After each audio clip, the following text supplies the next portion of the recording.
Do you like movies like Spirited Away? Do you like great, inspiring music that puts you in a mood to do great things? Do you like playing games like this? Or even like this? You do? Well, then you should be playing Ni no Kuni 2 Revenant Kingdom. What are you waiting for?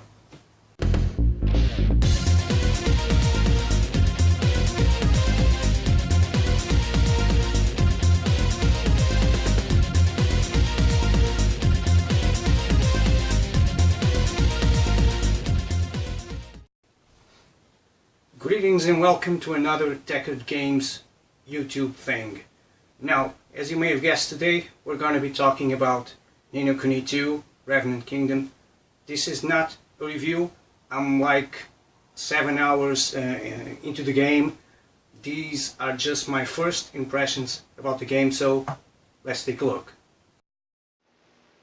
Ni no Kuni Revenant Kingdom is a role-playing game developed by Level 5 and published by Bandai Namco, and it is a sequel to Wrath of the White Witch of 2003.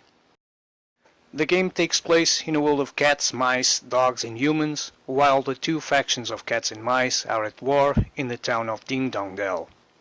First thing I have to say is the graphics are awesome as you would expect. We have these cel-shaded, hand-drawn graphics that contributes to this anime style. You are in this beautiful and colorful world full of things to do and people to talk, and it's just a pleasure to look at things and be a part of it. The first time I got out to the world map, it was kind of strange. You get this rendered, not cel-shaded map with your characters being small, but with big heads, more like a cartoon style. But then I started to enjoy it. It reminds me a lot of the world map in Final Fantasy VII, with a major difference that all enemies are visible, so you can either choose to fight or to run. And speaking of fighting, the combat is where the game differs from the first one. The turn-based combat is now replaced with real-time fights, which I approve. I think it's way better than the first one. It's more of a hack and slash, but with some strategy in it. Not only you do combat, but the game also has some strategy elements in it, with overhead battles and some micromanagement when constructing your new kingdom. The music is a lot like the first game. It doesn't try to do anything different.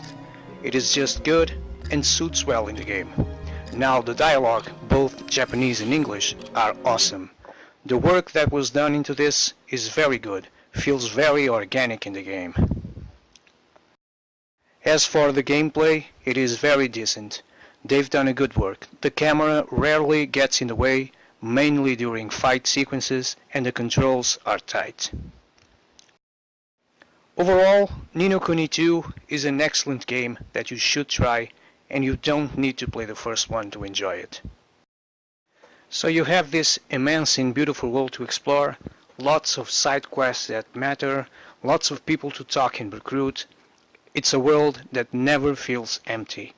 Although the story is not so great as the first one, it is still good, and the sound and gameplay are also good, making Ni no Kuni 2 a must-play.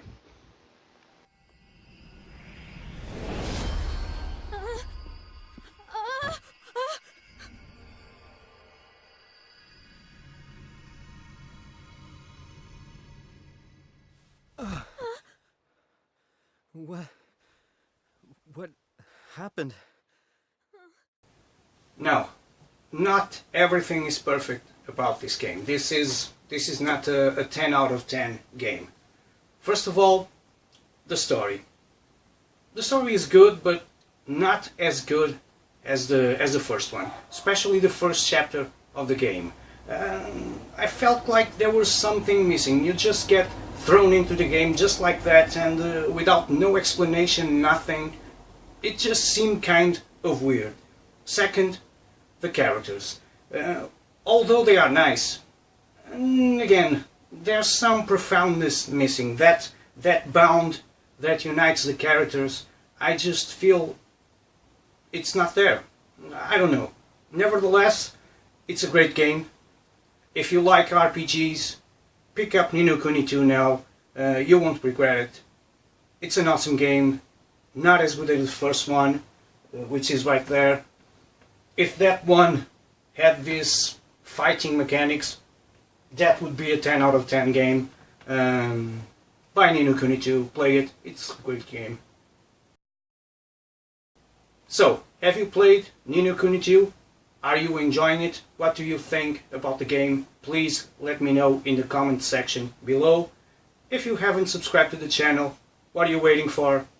I don't know what's wrong with you. Do it now. Do it. And until next time, take care.